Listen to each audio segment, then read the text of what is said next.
Oi pessoal, tudo bem? Hoje nós vamos falar um pouquinho sobre o que é a consulta puerperal. Então, digamos que você já esteve grávida, já teve seu bebezinho e agora o que vai acontecer? Às vezes a gente fica nessa dúvida, né? Quando que eu tenho que ir no médico? Quais são os sinais de alarme? O que eu tenho que me preocupar? Então, assim, primeiro, a consulta puerperal você pode fazer de 7 a 10 dias ou em 30 dias ou você faz as duas, né? Vai depender como é que vai ser esse teu combinado com o seu médico, né? Ou na tua unidade básica. Tá? Então, na consulta puerperal, digamos que você veio de 7 a 10 dias. Então, o que a gente tem que olhar? Primeiro, né? Vamos começar de cima para baixo. Vamos ver como é que tá essa paciente, tá? Então, assim, é muito comum nessa primeira consulta a gente sentir um pouquinho como é que tá a temperatura dos ânimos em casa, né? Então, a privação do sono é extremamente maligna, então a gente vê pacientes exaustas, esgotadas, ansiosas, chorosas. Então, a gente tem o maternity blues, né? Mas a gente tem que se atentar para os sinais de depressão pós-parto. Então, uma paciente que está extremamente embotada, que está totalmente sem reação, né? Então, a gente, né, principalmente quem acompanhou ela durante a gestação, a gente consegue ver como é que tá esse momento pós-parto. Então, a gente tem que se atentar muito para isso, para ver esses sinais, para a gente poder fazer intervenções, né, e a gente poder ajudar essa paciente da melhor forma possível, né. Sempre lembrar de que ela tem que tentar dormir o máximo possível, né? Ela tem que ter uma rede de apoio que ajude ela durante esse momento, né? Seja marido, sogra, mãe, até uma enfermeira, né? Às vezes a gente contrata enfermeira que às vezes uma noite de sono bem dormida salva o resto desse puerpério, tá? Puerpério eu sempre falo que é sobrevivência, a gente faz o que precisa para sobreviver e depois a gente se a ver com o resto, tá? Se hidratar bem, então, também durante esse período é muito importante, tá? Tem que tomar 3 a 4 litros por dia, principalmente os pacientes que estão amamentando, né? E falando de mama, a gente tem que se preocupar também com essa questão de risco de mastite. Então, quando a gente começa esse processo de amamentação, a mama, ela não necessariamente produz a exata quantidade que o bebê precisa, às vezes ela produz a mais, né? E às vezes, então, a gente pode ter aquele processo de engurgitamento mamário, que é a mama empedrada, que ela pode levar a uma mastite, né? E às vezes até um abscesso de mama. Então, a gente tem que conversar com a paciente como é que tá essa amamentação, se está satisfatória, se está tendo alguma dor, se tem sinais de vermelhidão na mama, né? Se sangrou, se tá com alguma machucadinha, alguma fissura, né? Porque às vezes a paciente machuca a mama, né? O bebezinho machuca a mama, causa fissura e a paciente não quer amamentar naquela mama, né? E aí o que acontece? Esse leite vai produzindo, não vai saindo, maior risco então de mastite. Então a paciente que tá com dor naquela mama, ela tem que descobrir por que tá doendo, normalmente a pega do bebê que tá errada ou que tá com uma fissura que tem que cicatrizar, porque se essa mãezinha ela não amamentar nessa mama, vai dar mastite, é uma grande causa de mastite. Assim, quando a gente vê no plantão, principalmente é isso. O paciente tá com uma mastite naquela mama que estava com uma fissura e ela parou de amamentar porque ela estava com dor, né? Então a gente tem que descobrir, tem que corrigir essa pega do bebê, ajudar na cicatrização desse mamilo e fazer, às vezes, então, se necessário, um esgotamento dessa mama com pressas geladas, enfim, cada caso é um caso, mas a gente tem que olhar para essa mama também, tá? A gente tem que ver como é que tá esse sangramento, se esse útero já tá bem contraído, né? Então, demora ali umas 2, 3 semanas para esse útero voltar ao tamanho normal. Então, se a gente for apalpar esse útero, ele pode ser palpável ainda nessa consulta de 7 a 10 dias. E o sangramento, ele pode durar 2 meses pós-parto, tá? Mas esse sangramento ou ele vai diminuindo gradativamente, ou vai ter momentos que ele vai aumentar, diminuir, aumentar, diminuir. A gente só tem que tomar cuidado com alguns sinais de alarme, tá? Que são febre maior de 38 graus, sangramento com pus, sangramento com cheiro de podre, sangramento que passa na roupa e uma dor abdominal intensa. Então, se tá sangrando cada vez menos e não teve febre, não teve esses sinais, a gente pode ficar tranquilo, tá? Então, não é tanto o tempo que sangra, mas como que esse sangramento se dá, certo? Temos que olhar também os pontinhos, tirar os pontinhos se for parto cesárea. Temos que olhar os pontos, caso seja um parto vaginal, né? Tem que olhar lá para ver se abriu ou não, se está com infecção. Isso é importante também. A gente também tem que ver sinais de trombose, tá? A mulher no pós-parto, ela pode ter trombose, ela tem um aumento de risco de ter trombose nos primeiros 4 meses pós-parto. Então pensa, né? Ela tem que saber quais são esses sinais de alarme para ela ficar atenta, porque pode acontecer. Né? Então, quais são os sinais de trombose? Uma panturrilha Trombose pode dar em qualquer lugar, tá, gente? Mas normalmente o lugar mais comum é na panturrilha, na batata da perna. Então a gente tem uma perna que tá tudo bem e a outra perna tá vermelha, quente, inchada, dura, uma panturrilha bem maior do que a outra. Então aí pode ser que tenha uma trombose, tem que procurar uma assistência porque isso pode chegar até a matar uma mulher. Então, né, pode fazer um trombo, pode ir pro pulmão e, meu Deus, então teve trombose, tem que procurar assistência médica. Se for até os 42 dias pós-parto, maternidade, né? Passado isso, tem que procurar uma assistência de adulto, de forma geral, um pronto-socorro, tá bom? Então, além disso que a gente falou até agora, nessa consulta pós-parto, as pacientes têm muitas dúvidas, né? Como que elas vão voltar à sua vida normal?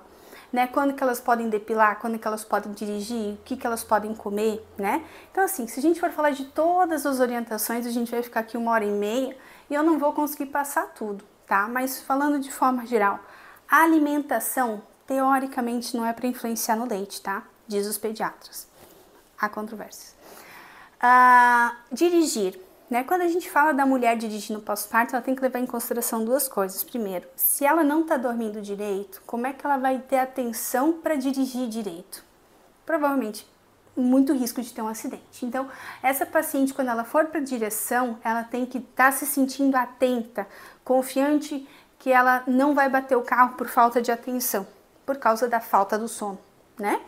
E ela também, ela tem que ter segurança de fazer movimentos bruscos em caso de alguém fechar ela, alguma coisa assim, e ela não vai deixar de fazer por medo de dor. Então, por exemplo, ela teve uma cesárea, tá meio doloridinho, ela tá dirigindo, um carro fecha ela e ela não faz esse movimento de virar porque ela fica com medo de machucar, de abrir ponto, de doer, né? Ou ela realmente não faz porque dói. Então, é uma paciente que ela não pode dirigir ainda, ela tem que ter essa liberdade de movimentos, certo? Depilação. Se a paciente fez cesárea, a depilação só pode acontecer depois que tirou todas aquelas casquinhas, tá? Antes disso, vai abrir essas casquinhas, vai sangrar e aumenta o risco de infecção na ferida operatória. Paciente de parto normal também só vai poder fazer depilação ali na região ali da vulva se não tiver mais pontinho nenhum. Tem que estar muito bem cicatrizado, tá? Relação sexual. Relação sexual, a paciente tem que ter parado de sangrar completamente, ela não pode ter dor e ela tem que ter um método anticoncepcional. Qual que é o método? Não sei.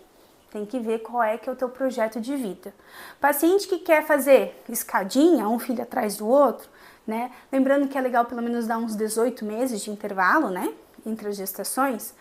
É legal a gente usar um método de curta duração, tá? Os primeiros 4 meses pós-parto, essa paciente, pelo risco de trombose, ela só pode usar métodos de progesterona ou método sem hormônio. Então, o que ela pode usar? Preservativo, pílula de progesterona, injetável trimestral, DIU ou Implanon. É isso que ela pode usar. Se ela quer ter filhos em breve, preservativo, pílula de progesterona.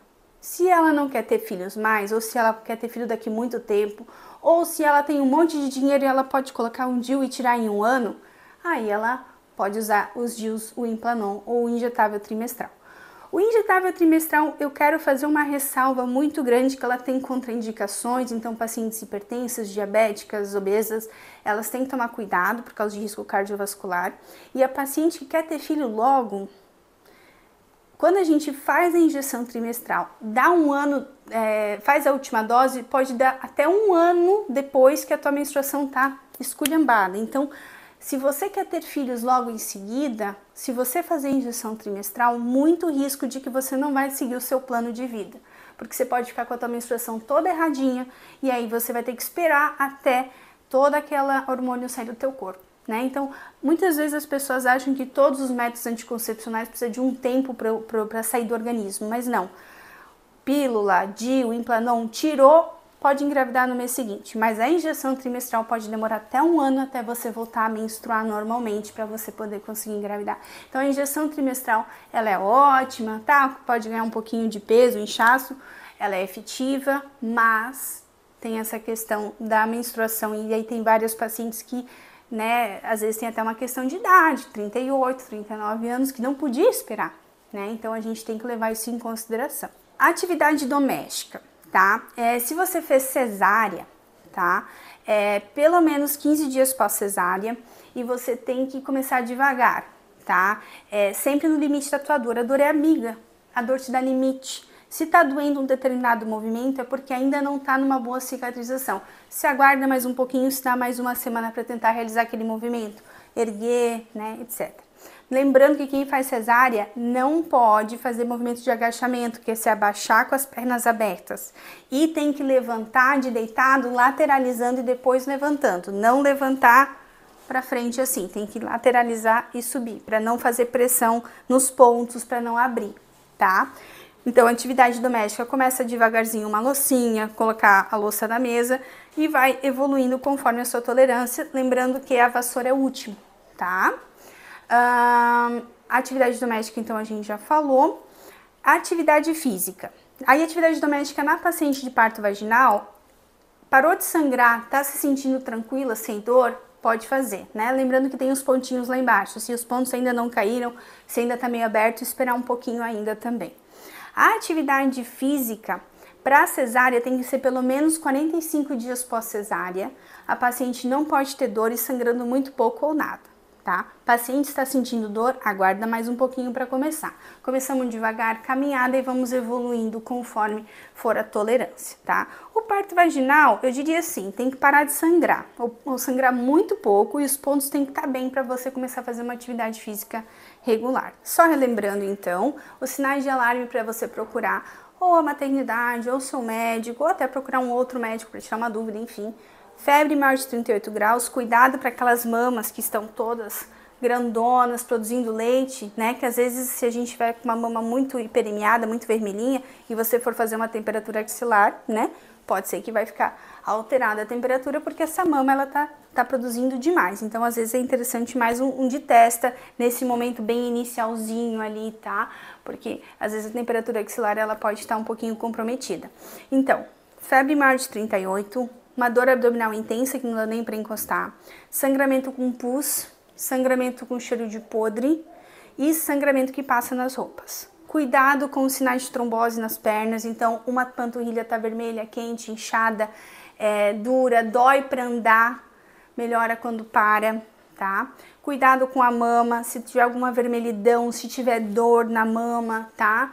Também tem que olhar para isso, tá bom? Se tiver pressão maior do que 14/9, pode ter pressão alta só depois do parto, tá? Então existem pacientes que fazem pré-eclâmpsia pós-parto, pode acontecer.